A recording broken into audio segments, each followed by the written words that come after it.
vamos ao primeiríssimo vídeo de 2024 da nossa pasta de arte e personalidade, onde eu vou analisar alguns filmes que foram indicados ao Oscar de 2024.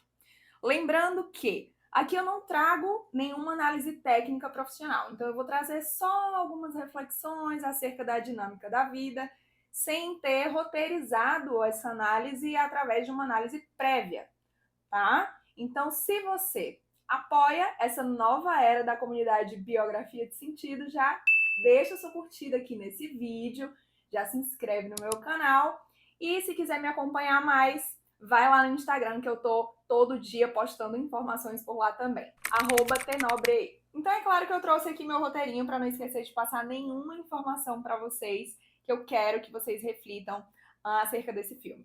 Tá? Então, com vocês, Vidas Passadas, que está concorrendo a 2 categorias, sendo uma delas a principal do campeonato, né? Que é melhor filme, e depois outra a melhor roteiro original.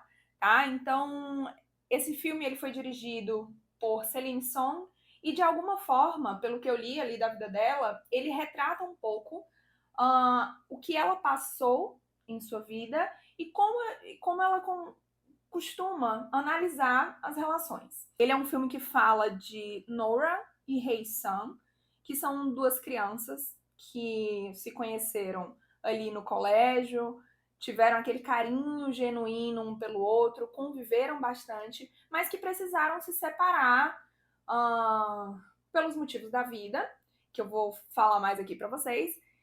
E aí, depois de 2 décadas, eles se reencontram em uma nova configuração de vida, e aí eles vão ali entendendo o que foi que aconteceu na vida de cada um, como cada um se sente, e de alguma forma eles entram ali em alguns conflitos em relação a destino, em relação a lidar com os próprios sentimentos e as perspectivas da vida mesmo. Alerta importantíssimo aqui, tem spoiler. Então, se você tem problemas com spoilers, pausa esse vídeo, deixa ele guardado, vai assistir. Ele está disponível em todos os cinemas do Brasil e depois volta para cá para ver se a minha reflexão bate com a sua, se de repente pode te despertar alguma nova reflexão acerca dele, tá? Se você já assistiu, então vamos aproveitar para analisar algumas cenas. Bom, Vidas Passadas para mim é um filme, nossa, belíssimo, né? É comovente, é sensível, ele tem um toque de mistério e o que mais prende, talvez, nele é que ele é inconclusivo.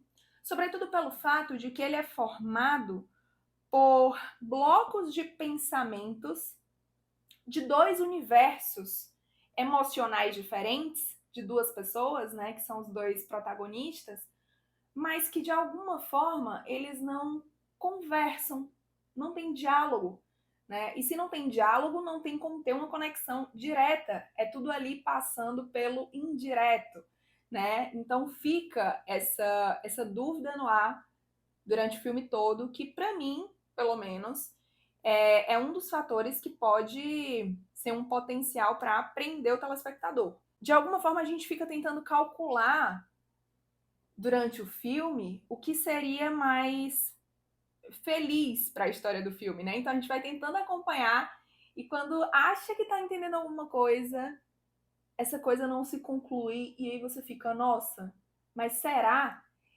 Eu acho que Vidas Passadas ele é o filme de um eterno e se, né? Nossa, mas e se essa cena tivesse sido assim? Mas e se tivesse acontecido isso? Mas e se? E se?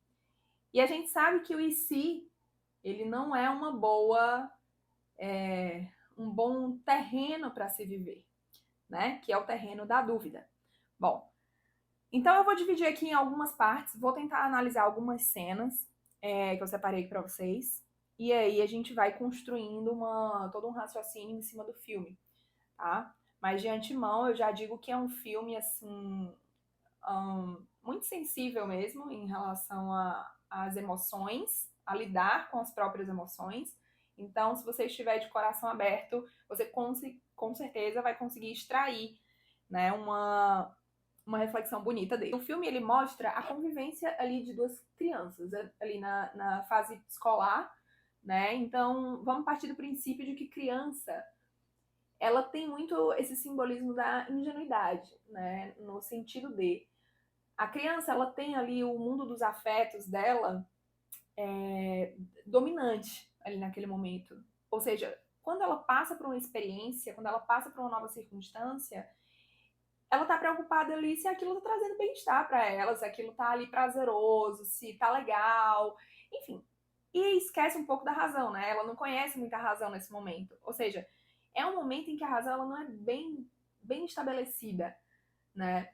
E o filme, ele mostra uma fase que é a pré-adolescência ali. Eles estão no colégio, na fase de pré-adolescência, então eles estão conhecendo muita coisa nova, né? Eles estão numa fase onde o mundo dos afetos e a razão, eles entram num certo conflito ali, né? E ficam ali num campo de batalha para para esse pré-adolescente aprender a como dominar, né? A como equilibrar e dar a proporção certa às coisas. Então, de alguma forma, é um tipo de instalação na realidade a fase da pré-adolescência, a adolescência, né? Porque é quando essa criança vai começar a entrar em contato com coisas, com um sentimento ali, com um equilíbrio ali que ela não está acostumada a administrar, digamos assim, né? E o filme, ele reflete isso numa montagem artística muito bem assertiva, né, no meu ponto de vista, porque por vezes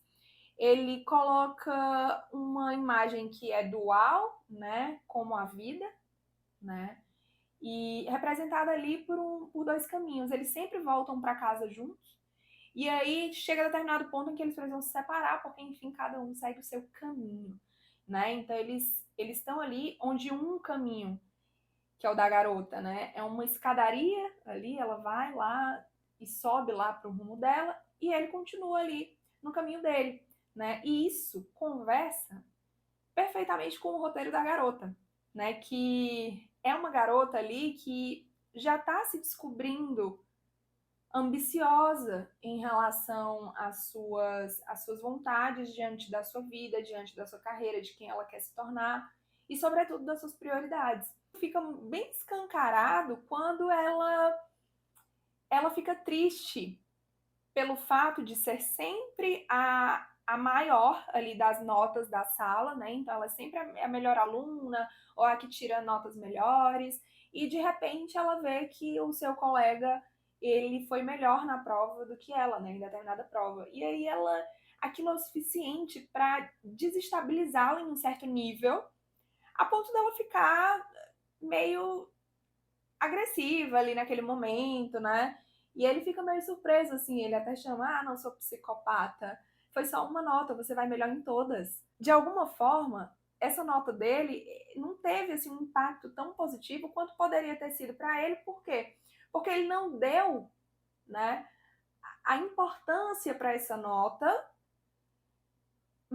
de forma maior do que deu para ela, por exemplo, para a presença dela na vida dele, né? Então ele tem ali uma prioridade, uma certa prioridade em relação a ela, né? Quando se trata assim dos equilíbrios dos seus amores, digamos assim, né? Então ele nem fica tão feliz, ele vai e fica um pouco incomodado também pelo fato de ela ter ficado triste. Então fica muito claro ali que ele prioriza a relação que ele tem com ela, ou seja, ela é uma pessoa muito especial para ele. Ela sabe disso? Bom, em parte porque fica meio explícito ali pela forma como eles se relacionam, apesar de, pelo fato de eles serem crianças, não dá para entender muito bem no que aquilo vai se desenrolar, até porque eles são muito novos, né? Mas de alguma forma ele faz questão, através de suas atitudes, de suas escolhas, de não deixar claro para ela, né, que ela é uma prioridade para ele, que ele gosta tanto dela a ponto de não ficar feliz pelo fato dela ter ficado triste, né, com a nota.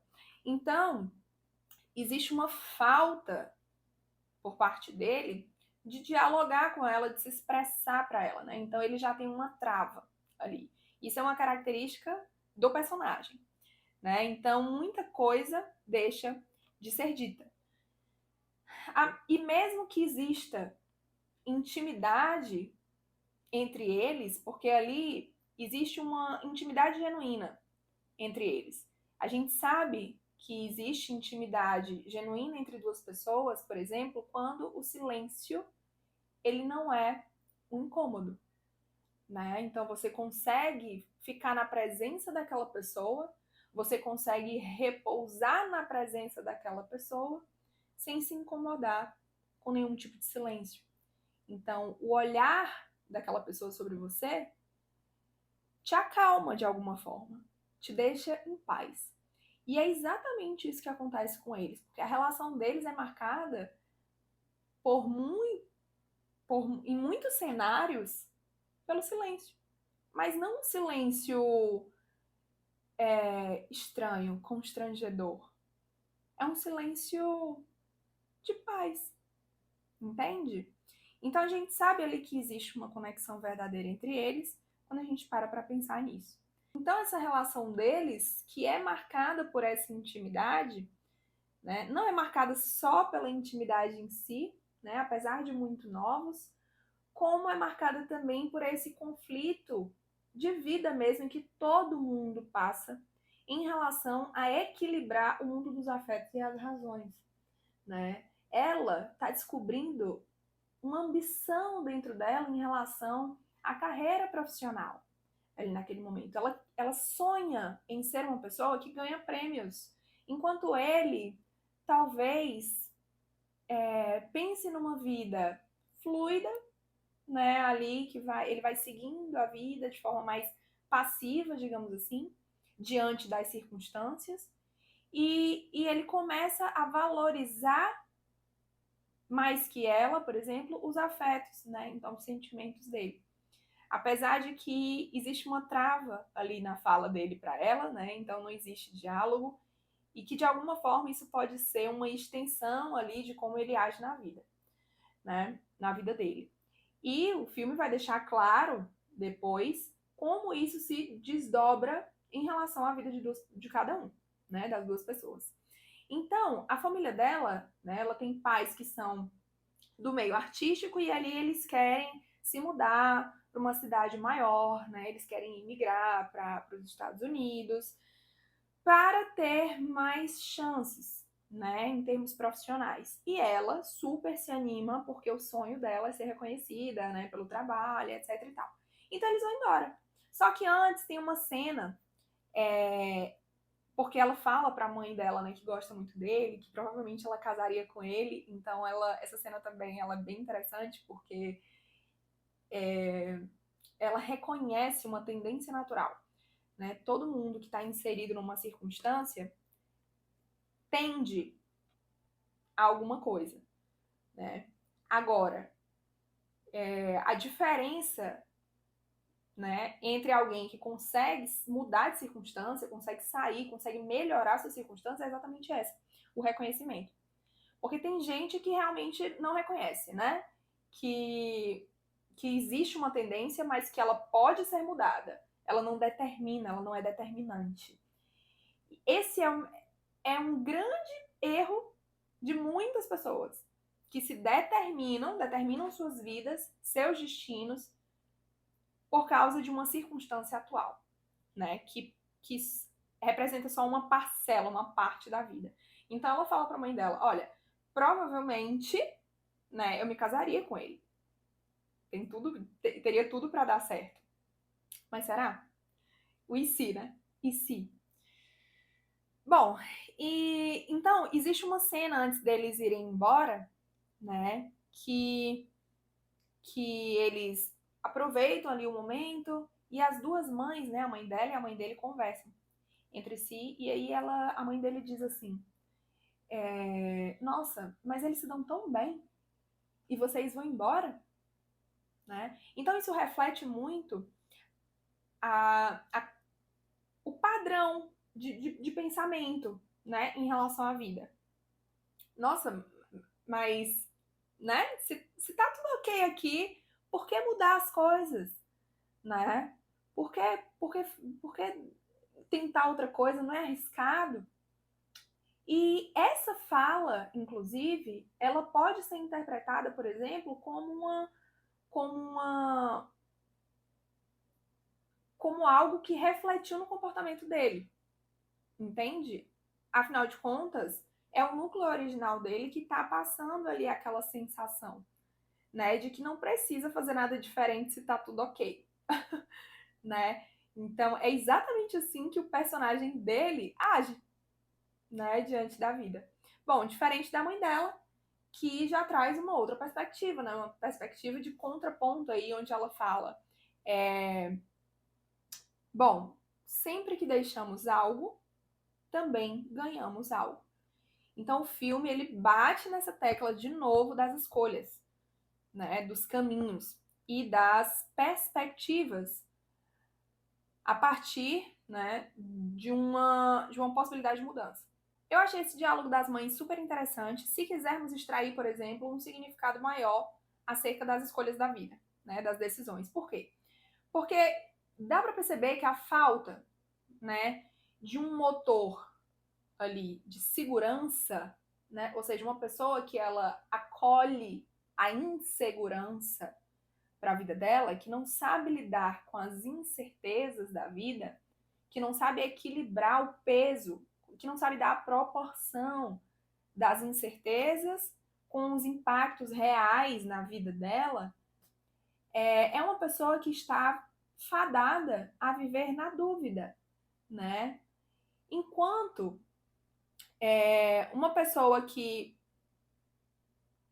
dá a proporção certa para as escolhas da vida, que consegue enxergar que a vida ela precisa ser feita de escolhas e ela acolhe a certeza de uma escolha, de uma das escolhas, apesar das consequências que ela vai ter que colher, porque, enfim, quando se deixa algo para trás, a gente ganha algo também, né? É assim que é a linha de raciocínio dela, faz com que ela viva mais em paz, né?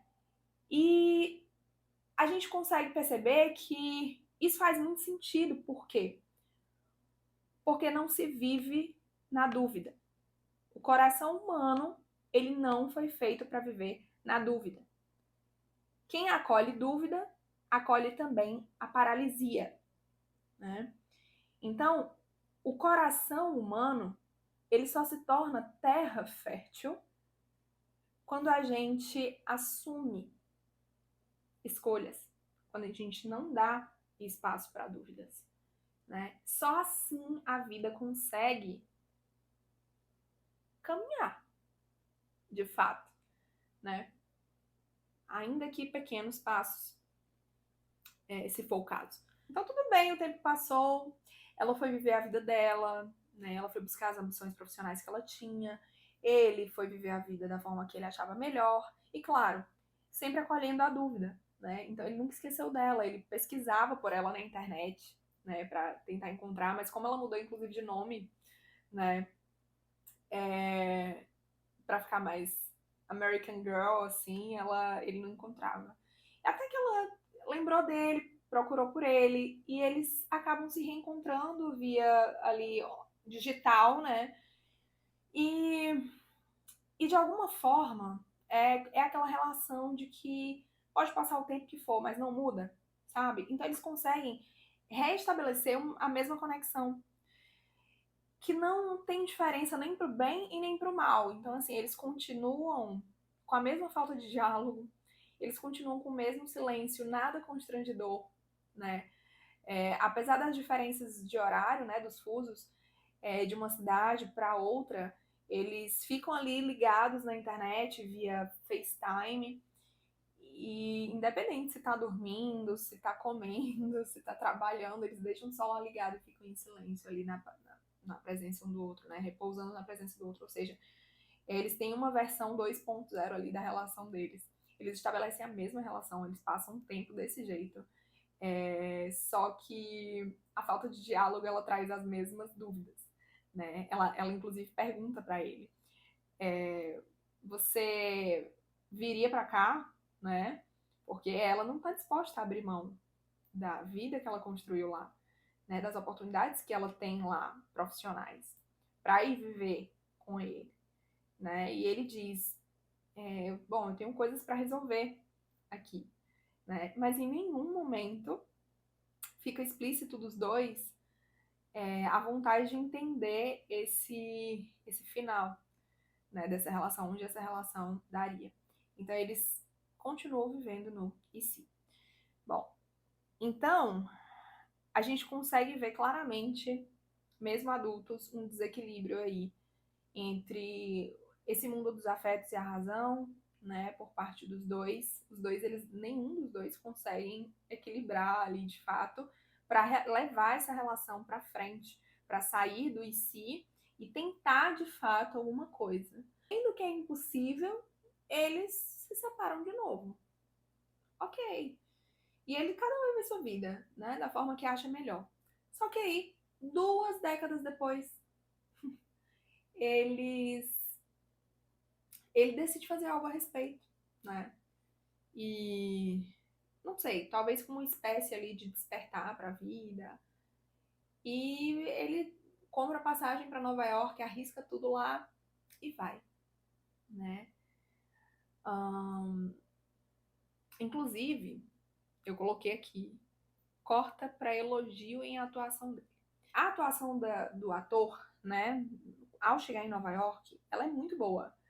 Porque na fase adulta dele, é a primeira cena que a gente vai se deparar com ele adulto, porque não dá pra ver muito ele vivendo depois de adulto, né, na cidade dele. O filme não passa muito por lá.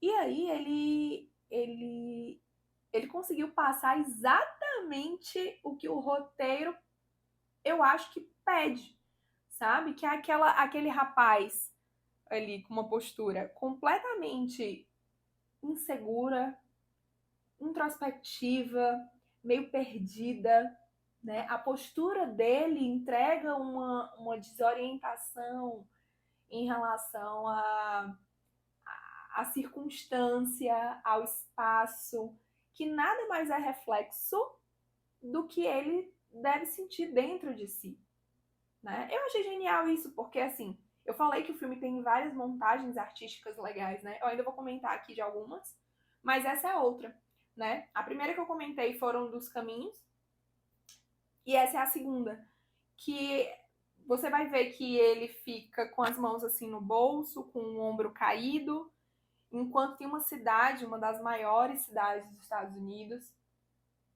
das mais dinâmicas, né, que é uma coisa realmente que falta na vida dele. E ele ali, de frente para aquela cidadezona. Então foi uma cena assim que o contraste ficou gritando para mim, né? Eu não sei se vocês, quem assistiu, percebeu, mas ficou bem legal. Aí eles vão conversando e conversando, e a gente sente ali que de alguma forma a conversa ela continua batendo ali na parede de volta. Ela bate na parede de volta de novo, como se ela não conseguisse atravessar ali o túnel da tensão, né?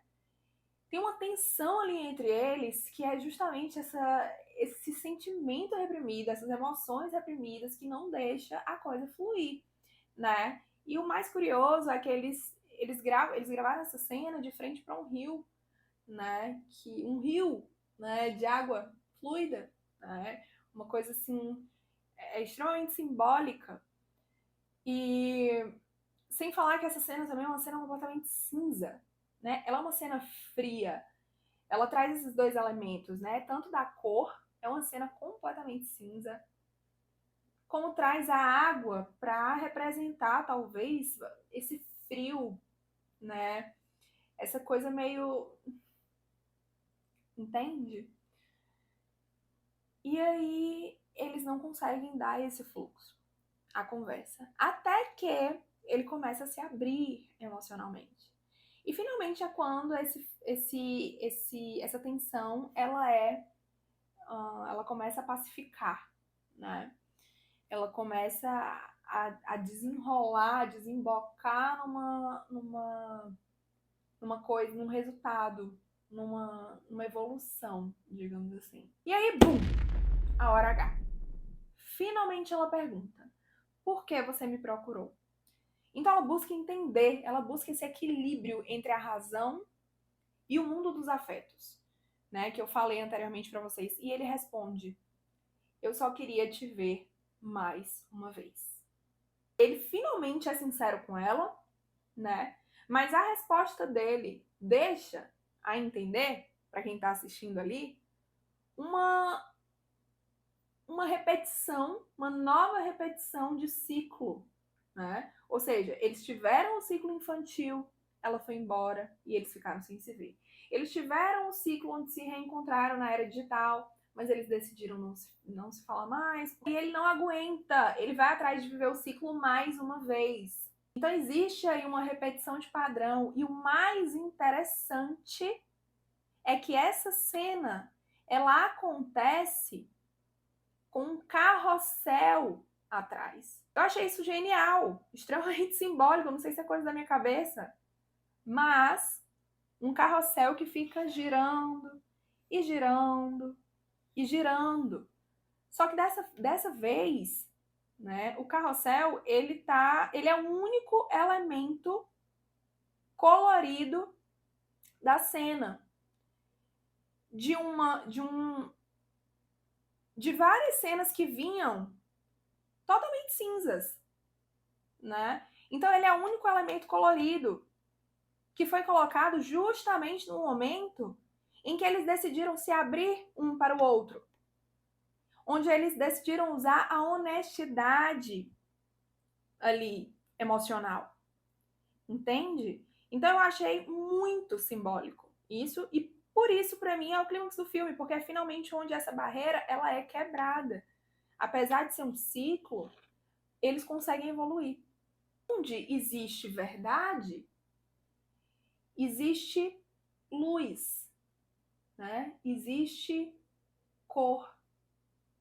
Cor representa vida, né? Representa alegria. Logo, buscar a verdade, viver a verdade e entregar a verdade durante a sua vida é o que vai dar sentido, é o que vai dar luz. Porque quem vive no escuro não consegue enxergar, e quem não consegue enxergar não consegue fazer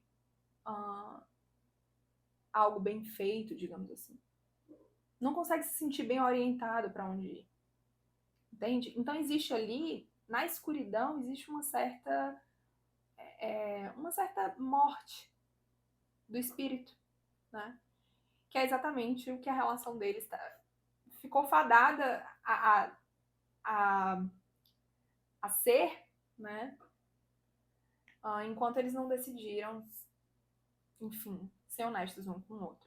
Já chegando na parte final, depois que elas finalmente decide deixar a verdade entrar, ela buscou a verdade, quando ele decidiu entregar para ela, ela acolheu. Então ela chega em casa muito reflexiva, aquilo potencializa, aquilo traz de dentro, né, algo que ela tentou enterrar de todas as formas, que ela tentou reprimir durante muitos anos, talvez a maior parte da vida dela. Então ela fica muito reflexiva, ela acaba tendo uma conversa com o marido e acaba estendendo essa honestidade que ele trouxe para ela para a conversa com ele, né? Então ela acaba deixando escapar que ela nega a própria natureza dela, né? Ela demonstra ali que ela sempre quis ser aquela pessoa mais ambiciosa, né? Ela mudou o nome dela para parecer mais americana. Ela foi para os Estados Unidos. Ela tentou uma carreira, ela tentou fazer amizades americanas, né, com americanos. Ela casou com um americano, né? Então, ela nas atitudes dela ali, ela foi evoluindo para uma negação cada vez maior da própria natureza. Né? Como se ela quisesse realmente esconder essa parte, deixar em segredo e viver uma fase que seria mais conveniente, talvez, para a pessoa que ela queria ser, né? Profissionalmente. Só que ela viu que essa busca por esse reconhecimento profissional dela era uma busca ali por uma sensação extraordinária, de ser grandiosa, de fazer bons feitos, boas obras. Nunca trouxe a sensação do que o ordinário, por exemplo, que seria a presença dele que seria o que ele consegue extrair dela em termos de sentimento, nunca o trabalho dela conseguiu trazer. Né? Por quê? Porque em nenhum momento o filme deixa explícito que ela tá satisfeita com a vida dela profissional. Isso ficou inconclusivo no filme. Né? Então a gente fica com essa dúvida. Será que ela realmente encontrou o que ela buscava? O diálogo dela com o marido traz à tona o mundo dos afetos que ela sempre tentou reprimir. Né? Ou seja, quando ela diz assim, ó, ele me faz sentir mais coreana, né? É como se ele trouxesse essa natureza. Ele traz esse poder com ele de fazer ela lembrar de quem ela é, da essência dela, né? Na forma genuína, né? Que ela escolheu ali deixar de lado ao longo da vida, né? Não houve um equilíbrio muito bem estabelecido por parte dela, tá? E aí, ele, tanto que, assim, ela nega tanto essa natureza dela que quando ela vai falar dele, ela diz assim, ele é tão coreano. Eu fiz amigos coreanos aqui em Nova York, mas eram coreanos americanos. Nenhum deles era tão coreano. Né? Então ela reduz muito a natureza dela, e não fica explícito por quê no filme. Né? E aí o marido dela vai conversando, até que ele fala assim, você sabia que quando você tá dormindo, você sonha em coreano? E ela diz, não sabia disso. Ou seja, existe ali, né, sonhar, um aspecto inconsciente que ainda se manifesta de alguma forma sobre ela. E aí o que ele sente? Ele acha que aquilo é uma parte dela, ele até tenta entender em coreano, aprender a língua, mas ele sente que é uma parte dela que ele nunca vai acessar, que ele nunca vai conhecer, né? Porque de alguma forma ela se colocou numa situação que era conveniente com a escolha de vida que ela tomou para ela, que era essa escolha voltada para a ambição profissional. Então, ela casou com ele para ter o passe americano, né? Ela casou com ele sem mostrar essa parte coreana dela, né? Ela não falava disso, ela não vivia isso. A cultura, ela foi toda americana com ele. Então, né? Ele sente que tem uma parte dela que ele não consegue acessar e que é uma parte muito indissociável de ser, do ser, né? Que é a natureza, que é a essência. E ela tenta diminuir, mas de alguma forma ele se sente enciumado, porque é exatamente o que Rei-san consegue acessar. E por isso, talvez ele tenha essa intimidade com ela que ninguém mais conseguiu estabelecer. Tenta desconversar, ela tenta reprimir de novo, ela diz, olha, isso não é nada, né? Assim, claro, nas minhas palavras, né? Isso não é nada, tá tudo bem, porque eu tô aqui com você, né? Eu escolhi você, a nossa vida é ótima, você me faz feliz, né? E aí essa cena, ela termina com um carrossel, aquele carrossel lá, que acendeu quando eles decidiram ser sinceros um com o outro, pronto. Esse mesmo carrossel, ele desliga a partir do momento em que ela fala isso pra ele. Ou seja, quando ela começa a reprimir novamente os sentimentos dela, a vida dela volta para uma certa parcela de escuridão. Ela ainda faz um passeio com o Rei-san, né, para ele conhecer. Inclusive é um passeio que ela não fez com o marido. Né? Ela tá morando lá há vários anos, ela tá casada com ele há vários anos, mas eles nunca fizeram.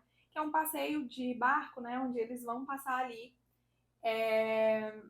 para conhecer alguns pontos turísticos de Nova York, etc e tal, e eles acabam rodeando ali a Estátua da Liberdade. Né? E aí, para mim, foi outra cena muito simbólica, porque, enfim, a Estátua da Liberdade é óbvio, né? Fala sobre a liberdade realmente de ser quem, enfim, de ser quem é, né? Trazendo aqui para a perspectiva do filme. de extrair a sua essência, viver quem você é de forma equilibrada, né? Ou seja, todos nós temos a liberdade para escolher os meios dos nossos caminhos, né? Eu costumo dizer isso. Então ali, eu não vou comentar da cena final, né? Então essa é a última cena que eu vou comentar aqui com vocês. Eles vão para um bar, ela, o marido e o Hye-san, e eles sentam, né, para conversar e tudo mais. Claro, o marido dela não fala em coreano, então ele fica um pouco de lado ali, fica tomando o drink dele, observando o movimento da noite, enquanto eles se viram um pro outro e começam a conversar. E ali eles vão tornando a conversa tão densa em termos de emoção ali, eles se abrem ali um pro outro e eles finalmente encaram o e se, né? Mas e se a gente tivesse vivido isso? Mas e se a gente decidir viver isso ainda? Mas e se eles encaram, né, de frente? E aí ele acaba falando em algum momento, bom, para o Arthur, você é alguém que fica. Finalizando aí talvez um diálogo extenso, né, que o filme traz, que é inconclusivo, mas que tem pequenas conclusões dentro de si, que é mais uma vez falando sobre a decisão das nossas escolhas determinar o lugar em que a gente se coloca, né? Então, Vidas Passadas é um filme bonito, é um filme denso emocionalmente, né? Então, assim, para algumas pessoas, sobretudo aquelas que vivem em paralisia, vivem na dúvida, ele pode servir de gatilhos, né? Você pode se emocionar. Então, é um filme muito sensível também para algumas pessoas, tá? Eu adorei, né? Eu como uma amante de cinema, entrou pro meu repertório, eu gostei. Pra mim, eu daria uma nota realmente 10. Eu confesso que eu acho que ele vem forte. Vidas Passadas bem forte. Bom, se eu tivesse que apostar assim, em porcentagem,